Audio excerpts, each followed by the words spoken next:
Donc, par simple curiosité, qui a déjà entendu parler de Giraféo? Personne. Donc, ok, super, on va apprendre à se connaître. Donc, voilà, Giraféo, on est une société qui réalise des films. Et c'est avant tout, et ça c'est important, 2 personnes. Donc, c'est Laurent, le réalisateur, et moi, le chef opérateur. Après mes études de l'IEC, j'ai continué à l'IAD, j'ai fait une formation en montage, parce que la réalisation c'était 5 ans, donc je n'avais plus vraiment le temps, il fallait que je commence à en bosser à un moment donné. Et donc voilà, après j'ai fait l'IAD, 3 ans en montage, avec dans l'esprit cette envie de passer à la réalisation. Et moi, de mon côté, adolescent, j'étais passionné de musique, donc j'ai vraiment passé beaucoup d'heures avec ma guitare. J'ai finalement fait une formation en France à la Musique Académie Internationale en voulant devenir musicien professionnel. Donc à 18 ans, j'ai voulu en vivre, c'est très compliqué. Et je me suis dit, je vais quand même faire des études pour dire d'avoir une roue de secours. Et donc finalement, moi, c'est pas un rêve que j'ai depuis toujours de faire du cinéma. C'est vraiment venu comme ça, un peu par hasard. Et par contre, je suis quelqu'un qui se passionne vite de choses. Et donc j'ai mis toute mon énergie dans l'image. Et aujourd'hui, c'est aussi cohérent d'avoir ce background de musique que pour le montage, pour faire passer des émotions. C'est très bien que la musique et l'image vont très bien ensemble. Donc voilà, on voulait aussi juste préciser que du coup, on n'est pas une boîte de prod, on ne vient pas chez nous pour faire financer un long métrage ou quoi. On est vraiment 2 artisans, nous créons les films à 2, alors après avec des plus grandes équipes de freelance, etc. Mais voilà, on est la plus petite boîte de prod possible, en même temps un freelance, on va dire, amélioré. Donc notre façon de faire des films, c'est toujours de mettre l'humain et la vérité au centre de tout. Voilà, la quête de sens, la recherche de la vérité, c'est quelque chose qui est essentiel quand on écrit nos films. Et aussi qu'on a une relation, on va dire, très proche avec les clients avec qui on travaille. On n'est pas des artistes qui faisons exactement l'art pour l'art, on est là dans une collaboration. Quand on écrit un film, on va avoir un processus qui est plus ou moins intuitif, mais qu'on a essayé ici d'un peu répertorier. Et donc en fait, comprendre le contexte et prendre de la hauteur, ça vient directement déjà de notre nom de Giraféo. C'est cette girafe qui prend de la hauteur et qui permet de voir les choses dans leur ensemble. De capturer l'essentiel, de le mettre en valeur. Et donc ça passe aussi par chaque détail. Choisir la voie du storytelling, donc ça c'est quelque chose qui est présent depuis toujours chez nous. On ne va pas être dans le wow effect, on est vraiment dans quelque chose de plus poétique et le fait de raconter des histoires qui sont touchantes. Il faut rendre les gens et les choses exceptionnelles, donc ça c'est quelque chose qui au fur et à mesure des années on s'est rendu compte qui était une force, c'est que les choses qui peuvent paraître banales, comme par exemple un chemin de randonnée dans les cantons de l'Est, peuvent être mis en image de manière très inspirante, poétique ou peu importe. Petite structure, mais grande girafe, c'est-à-dire qu'à 2, on peut vraiment prendre en main tous les métiers de la constitution d'un film, et que pour certains besoins, on va pouvoir s'entourer de freelance. Donc ce qu'on fait, c'est surtout écriture, repérage, réalisation, prise de vue, lumière et montage, et enfin, ce qu'on fait moins, ou en tout cas aidé par des gens, producteurs, chefs électro, directeurs artistiques, ingénieur du son. Dans la publicité, soit on travaille avec des agences, soit on directement avec un client. Donc ici 2 exemples, Havas et un client Neos, ou le documentaire, ou la fiction. La fiction, là, on est plus encore dans l'écriture. On avait fait un pilote qui s'appelle Frangine, qui sera produit et tourné l'année prochaine, qui devait être tourné, mais c'est le Covid cette année. Donc voilà. Mais ce qui veut dire, c'est qu'on n'a pas un domaine de prédilection. On aime bien toucher à tout. Le fil rouge, ça va être la façon dont on travaille, la passion qu'on y met et le storytelling. We all have that question. Where do we come from? What drives us? The answer is inside all of us. Passion. A passion for caring. For people. It's what inspired us 160 years ago. In a small atelier in the heart of Brussels. And it's what led us here. A place of true artistry. Creating pieces of art. Every single day. Making sure everything is perfect. Down to the very last detail. Because we care. We've always cared. Our roots haven't changed, and they never will. We are Neuhaus, made in Belgium.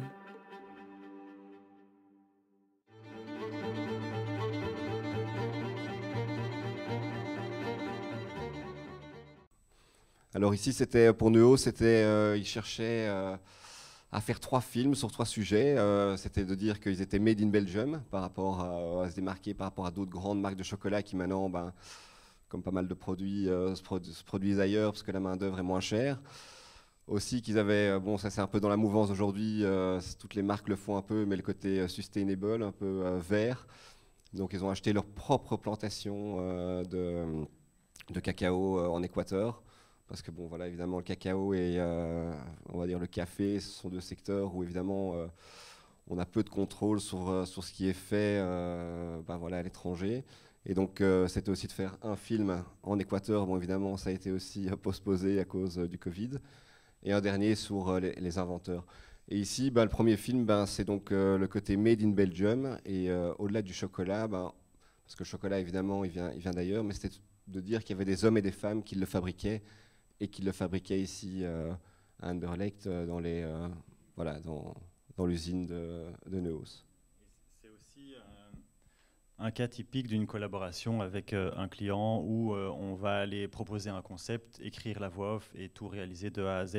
Et alors il y avait cette idée aussi de faire des portraits sur, ici c'est 9 travailleurs, et qui racontaient après leur histoire sur leur site internet, par exemple, avec des photos, avec d'où ils viennent, combien d'enfants ils ont, et essayer d'humaniser un peu le chocolat Neuhaus. Et alors, oui, donc là, je ne sais pas si vous connaissez, c'est Thomas Dorlodo, donc ça c'est un parapentiste professionnel. Bon, évidemment, j'étais à l'école avec lui, donc c'est vrai que c'est toujours avec les contacts que ça fonctionne beaucoup. Et donc maintenant, ça fait une dizaine d'années que je réalise ces films pour lui en tant que parapente. On a traverser l'Afrique et tout ça, et maintenant il est sur un nouveau projet de faire le tour du monde en voilier avec sa famille.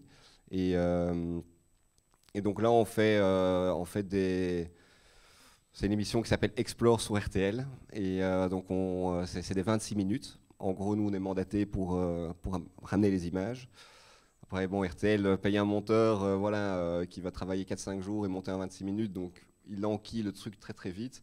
Et donc nous on préfère toujours refaire un montage un peu plus poétique, un tout petit peu plus travaillé pour aussi notre showreel, et que ça puisse amener peut-être d'autres projets documentaires, parce que c'est vrai qu'aujourd'hui le documentaire est vraiment à la mode, que ce soit même dans les séries. Aujourd'hui on ne regarde pas spécialement des séries de fiction, mais comme il disait, Michael Jordan, ça a cartonné, il y a eu Tiger King aussi pour ceux qui l'ont vu.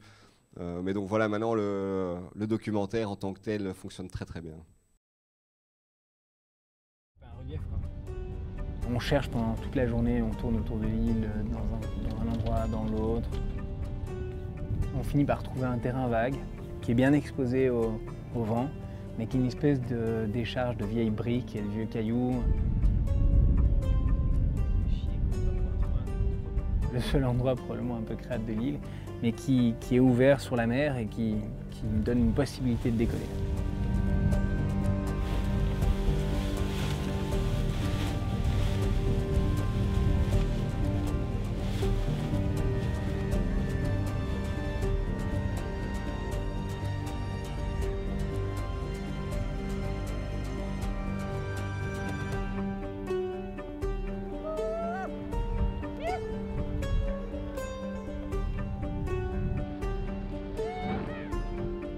Ma voile s'accroche un petit peu dans les branches, mais finit par décoller.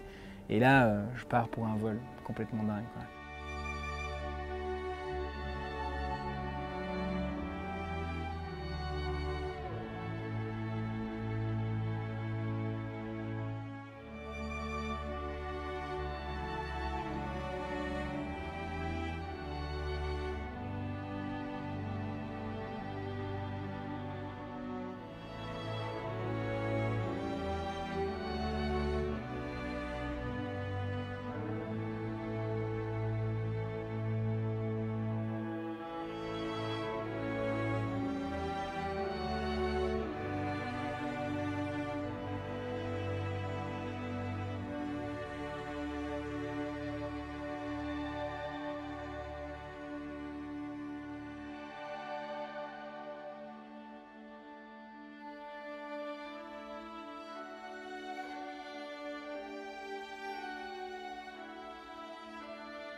Il a amené son bateau, on a fait la transat avec eux jusque dans les Caraïbes.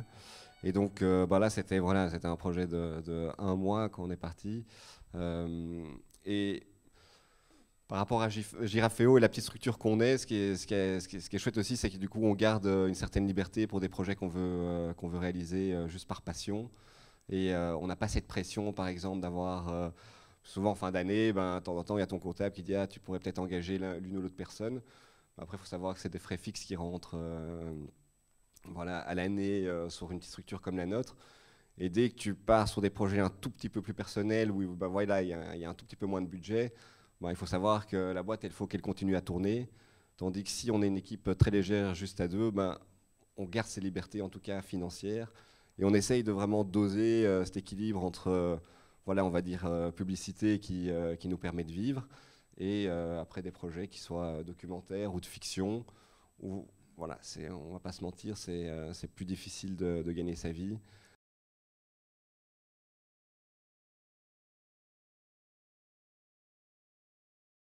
Avant Giraféo, vous faisiez quoi? Donc moi j'ai commencé en tant que monteur et je faisais plein de petits projets en tant que freelance quand j'étais à la Smart. J'avais cette optique aussi d'essayer d'avoir le statut d'artiste, mais c'était pendant une période où c'était plus compliqué de l'avoir. C'était plus les 3 contrats ou les 5 contrats qu'il fallait juste pour avoir le statut, c'était je ne sais plus combien de jours. Et je suis rentré dans ce procédé, donc j'ai travaillé comme monteur dans différents organismes, différentes boîtes de production. Et puis, après, je filmais des mariages aussi, je faisais des films pour des potes, on faisait des petits courts-métrages pour se marier. Et puis, j'ai rencontré Julien, qui était chef opérateur sur une émission de télé qui s'appelait 1001 Belges.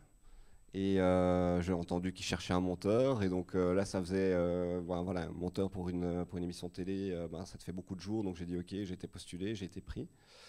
Et puis la chance a été que je m'entendais bien avec la production et qu'ils n'étaient pas super contents des réalisateurs. Et puis moi, vu que ça faisait 6 mois que j'étais en train de monter les émissions, je disais je sais comment ça fonctionne.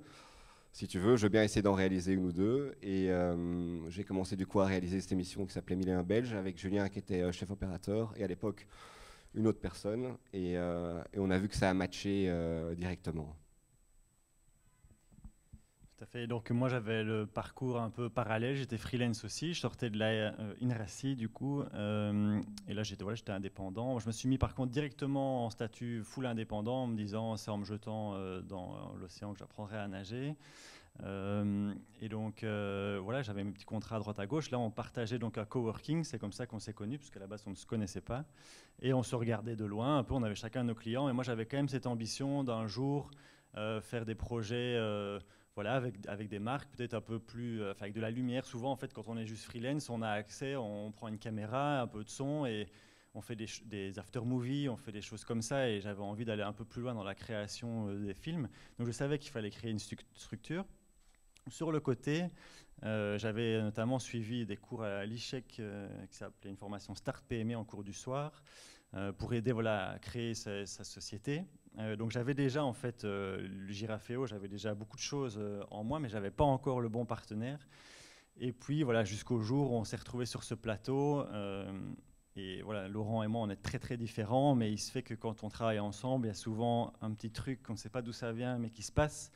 Et là, on s'est dit il faut créer quelque chose ensemble, mais après, il fallait encore que ça devienne concret. Et ça, c'est peut-être pour une question plus tard, mais.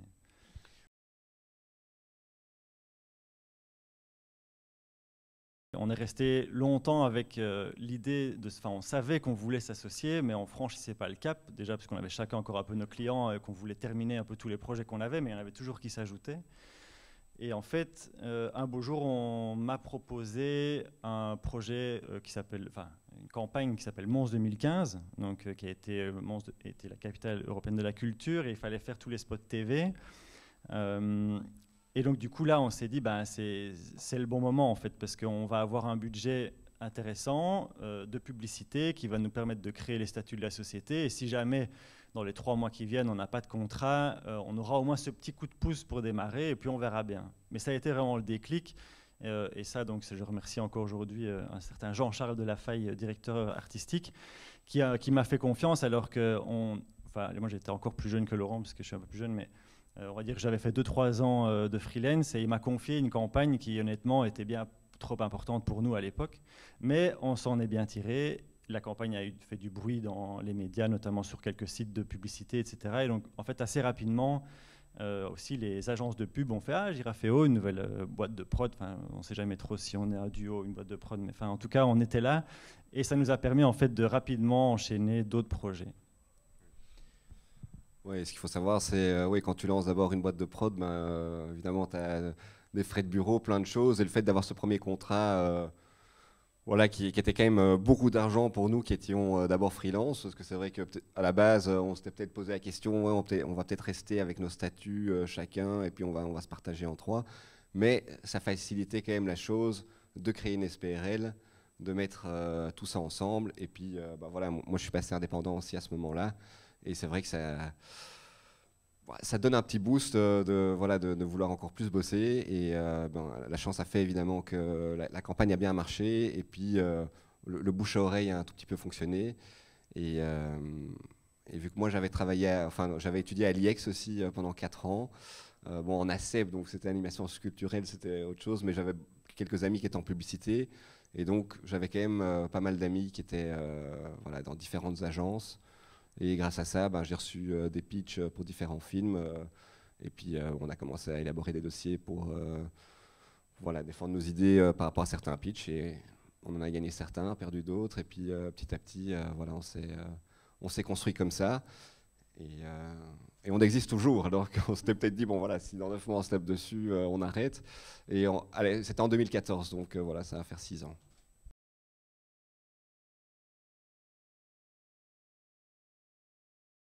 Du coup, aujourd'hui, les rôles, on va dire, s'inversent un petit peu, mais moi, je l'ai rencontré à une conférence à Mons sur justement le storytelling. Et au début, juste après mes études, j'étais friand d'aller à ce genre de rencontres et de voir des gens parler et tout ça.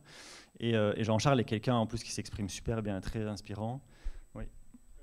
Ah, ok. Et donc, du coup, juste après, j'ai été le voir et je dis, voilà, moi, je suis dans la vidéo, ce que tu me racontes me parle. Collaborons sur certains films, si c'est possible. Il a accepté, et donc on a eu un projet que je lui ai proposé. Il a écrit le script, et puis, en fait, de fil en aiguille, on a quand même fait quelques projets ensemble, mais toujours qui venaient de moi. Et on a établi une relation, on va dire, de confiance sur 1 ou 2 ans. Je crois que ça ne dure qu'1 an. Mais à beau jour, lui a été directeur artistique de cette campagne et m'a rendu l'ascenseur puissance 1000. Donc, comme quoi, il faut aussi oser de temps en temps aller parler à des gens. Et c'est seulement des années plus tard que ça peut revenir, quoi.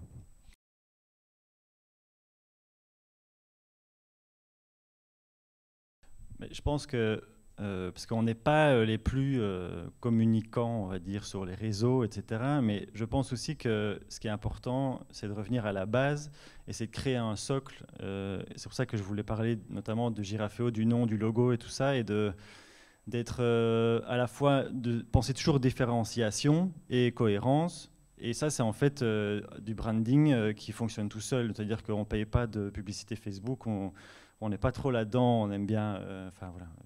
je sais pas, c'est naturellement, on n'est pas trop là-dedans. Mais par contre, on a vachement pensé à faire une marque avant de faire, par exemple, une société de service qui pourrait s'appeler... je vais les saluer, nos amis de Zoom Production. Mais quand on parle de Giraféo, ça peut être peut-être un peu plus intriguant. Ça nous permet aussi de pouvoir raconter l'histoire, que Giraféo, c'est aussi prendre de la hauteur sur comment est-ce qu'on va analyser votre histoire et la mettre en image. Pour la petite histoire, Giraféo, c'est aussi la contraction de vidéo, et parce que Girafi, Girafa, ça sonne quand même assez mal. Mais du coup... et être cohérent et aligné avec ses valeurs, ça c'est un travail que notamment j'ai fait avec Jean-Charles et aussi Simon Sinek. Je ne sais pas s'il y a des gens qui ont déjà entendu cette personne. J'ai un bouquin ici. Et ce qui était intéressant, que disait Mathéouche aussi, c'était évidemment la présence sur les réseaux. Puis on se posait la question, tiens, est-ce qu'un site internet c'est vraiment important? Et il disait, c'est vrai que c'est la colonne vertébrale, c'est vrai qu'on ne la voit pas. Mais finalement, quand nous, on va se présenter chez des clients potentiels et qu'on monte notre site internet, directement, ça parle aux gens et voilà, ils voient qu'il y a une base. Tandis que je pense si on n'est que présent en mettant des belles photos sur Instagram ou sur Facebook, je pense que quelquefois c'est pas suffisant parce que on n'a pas vraiment réfléchi assez à ce que l'on veut faire, d'où on vient et comment est-ce qu'on va développer les films avec les clients, parce que chacun, normalement en tant que boîte de production ou réalisateur, a sa propre identité. Et voilà, il faut essayer de se différencier des autres. Voilà, ce qui était intéressant aussi, c'était de se différencier par rapport aux autres grosses boîtes de production qui sont installées depuis longtemps, que ce soit Caviar, Tsar, Lovo.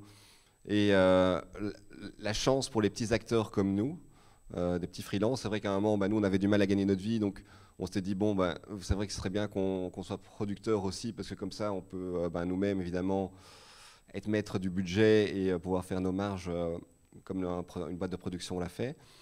Mais par contre, à deux, c'était impossible d'aller concurrencer voilà, les grosses boîtes comme Caviar et Tsar. Mais la chance qu'on a eue, c'est qu'avec l'émergence évidemment de Facebook, d'Instagram et de toutes ces choses-là, aujourd'hui les sociétés en général ne font plus une campagne sur un an et n'ont pas besoin d'un gros film.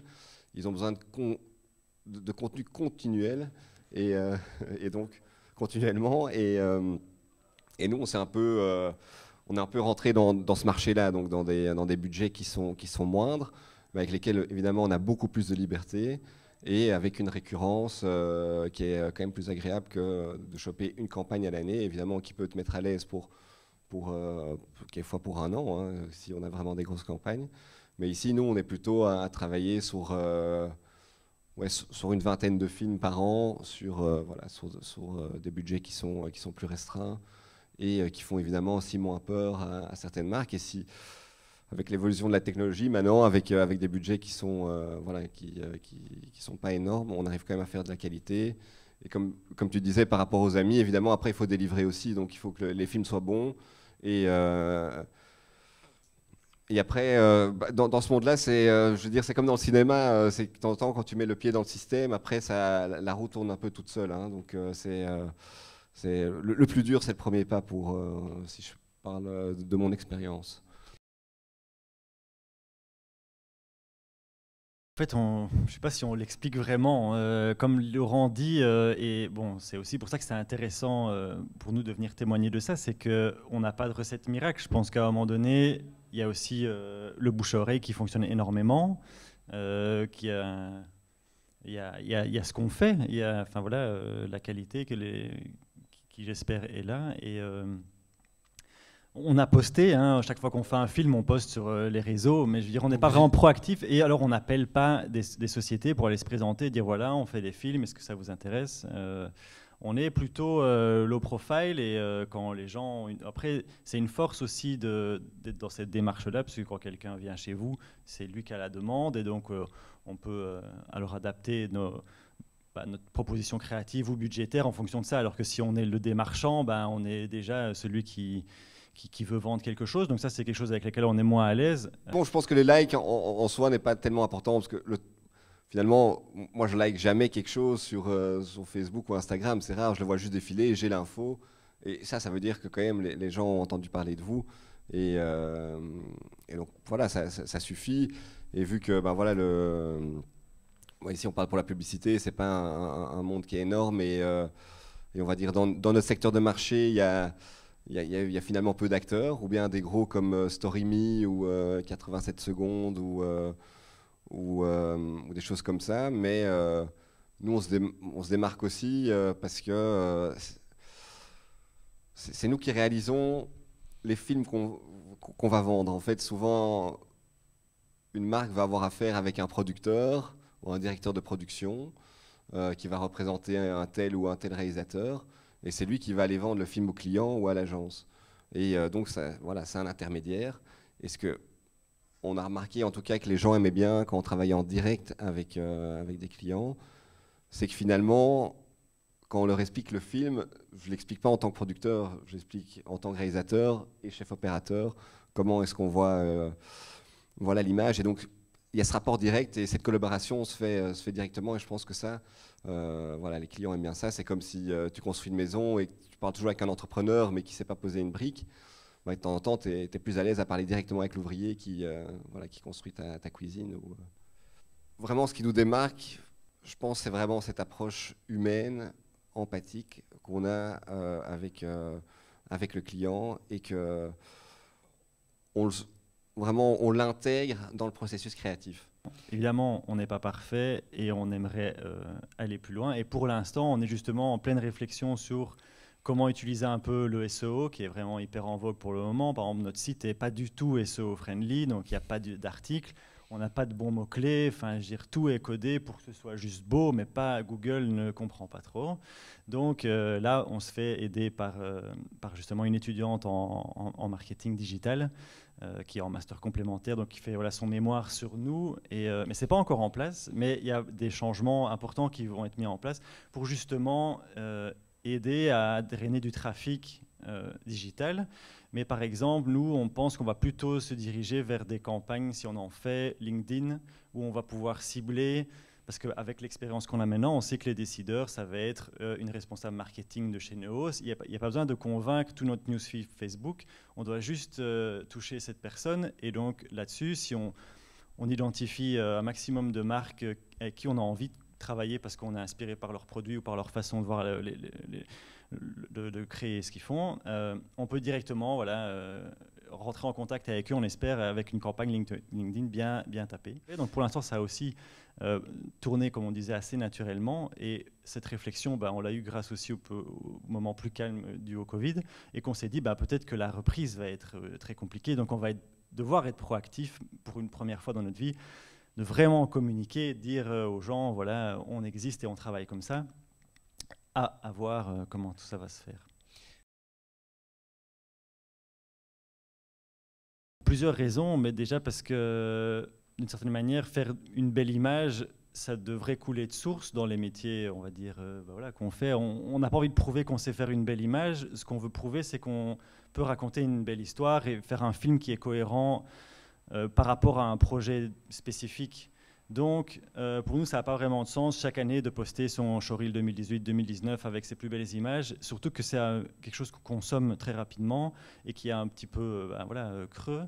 Donc, ne pas communiquer, c'est aussi une façon de communiquer, c'est de dire, voilà, nous, on ne fait pas comme tout le monde, nous, on fait nos films comme ça, vous pouvez les regarder en entier, et si ça vous parle, alors c'est peut-être qu'on a intérêt à se rencontrer et faire quelque chose. Je pense que vu que chaque film, il y a notre patte dedans, peu importe la thématique qu'il aborde, il va plus ou moins toucher les mêmes personnes. En fait, depuis le début, on fait un peu les films avec la même façon de faire, la même énergie, la même envie de raconter, de transmettre une émotion.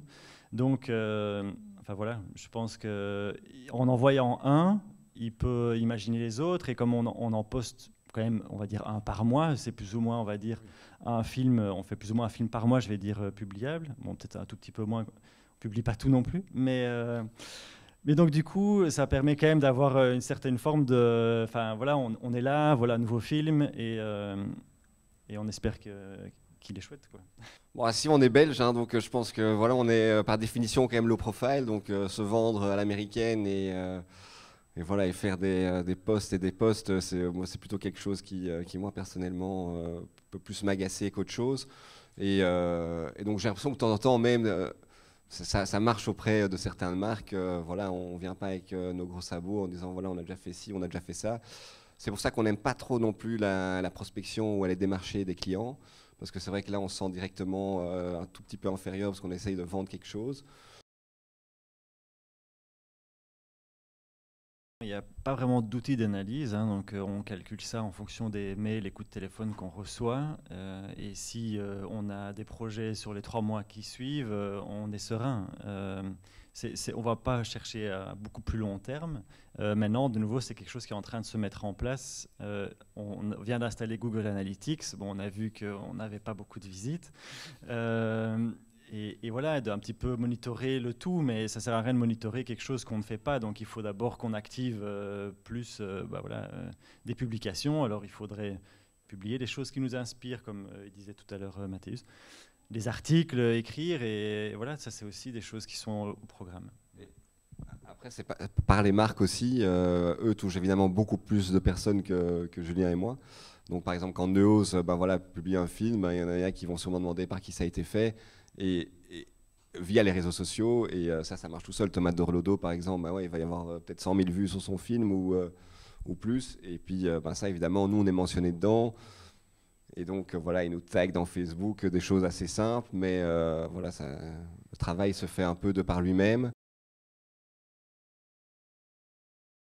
Pour le moment, bon, les lions et voilà, on va pas se mentir, c'est des projets qui ont des budgets qui sont bien supérieurs aux nôtres, qui ont souvent des budgets au-dessus des 100 000, tandis que pour parler, nous, on va plus être entre 10 et 20 000.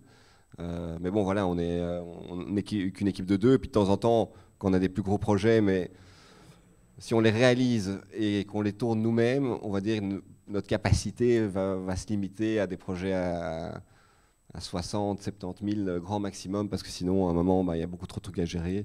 Et là, alors, on outsource avec d'autres boîtes de production qui vont vraiment faire la production en tant que telle. L'objectif, alors, c'est pas spécialement d'aller chercher des agences, mais plutôt des caviars ou des Lovos qui nous intègrent dans leur panel de... voilà, eux, c'est comme une boîte de casting, ils ont une vingtaine de réalisateurs, et puis en fonction des projets, ils vont en placer l'un ou l'autre, s'il fait de la comédie, s'il fait du lifestyle ou quoi.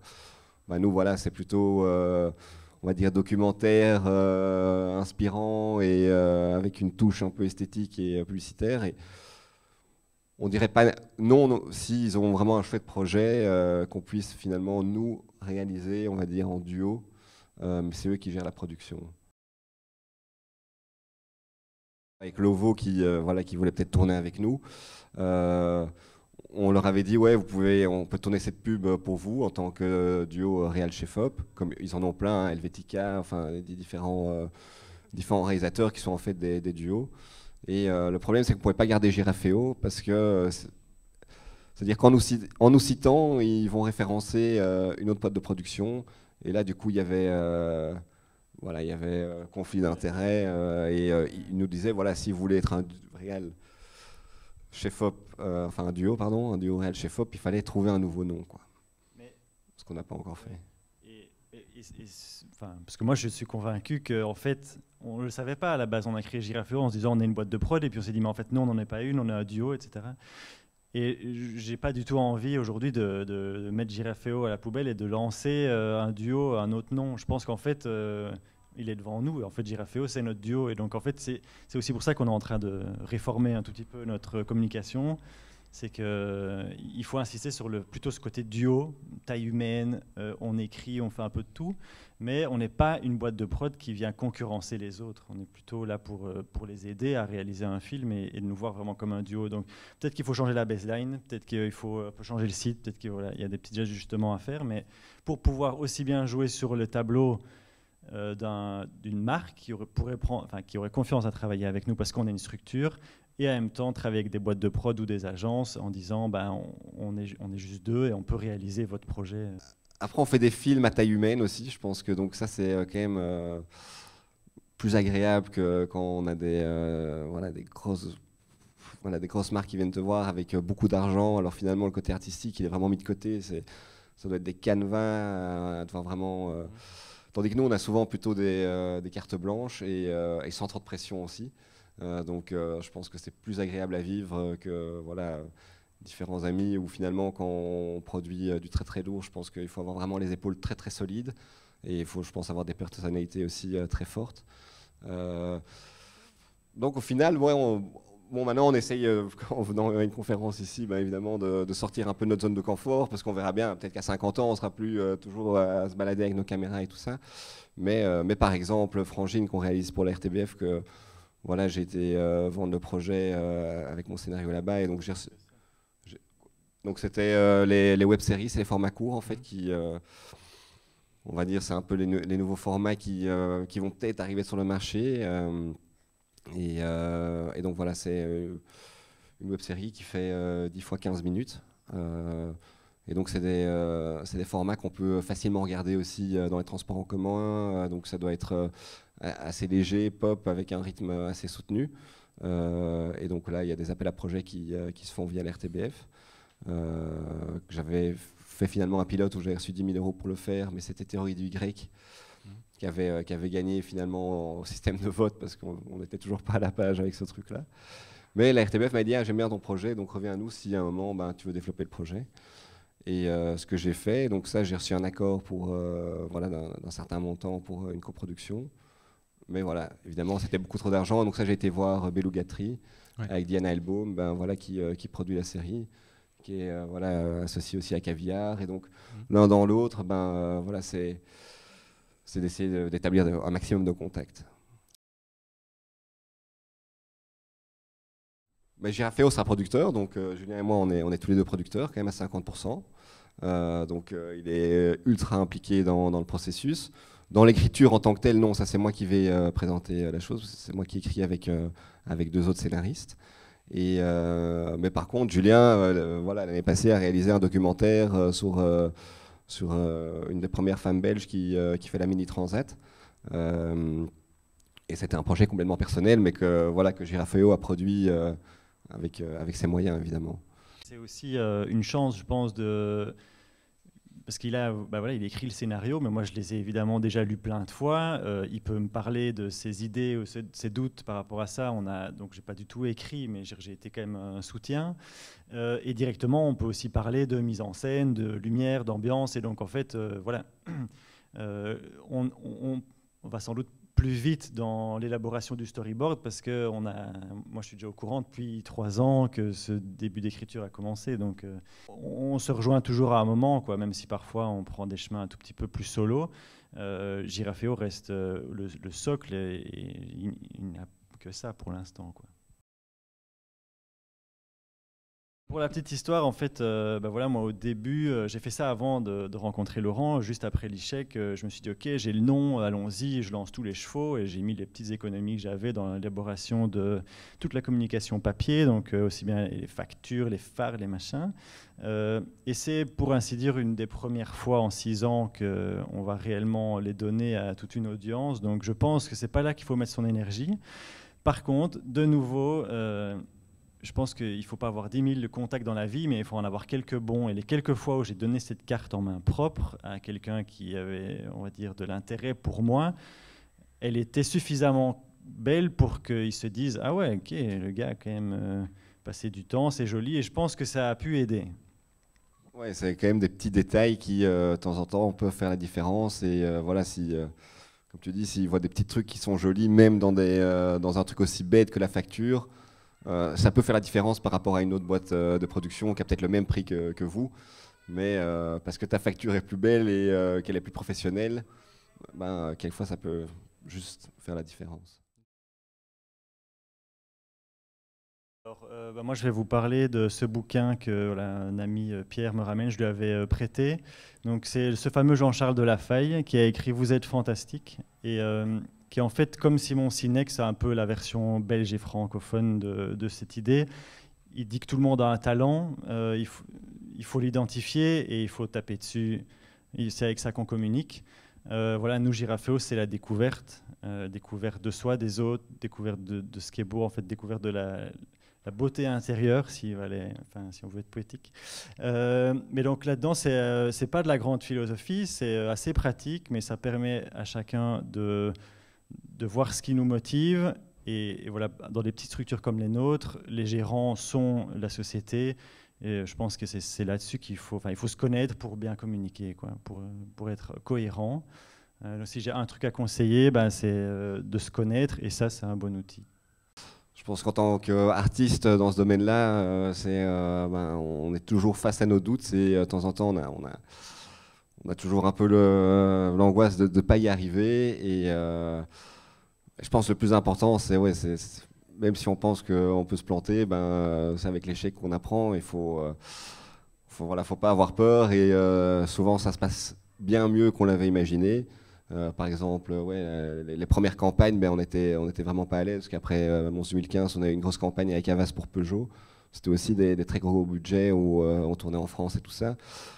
Et au final, on n'avait pas encore une totale maîtrise, mais on y a juste cru, on y a été. Et je sais que de temps en temps, il y en a d'autres, s'ils voient des freins comme ça, ils y vont pas. Et voilà, faut pas avoir peur de faire le grand saut et voilà, et se faire confiance.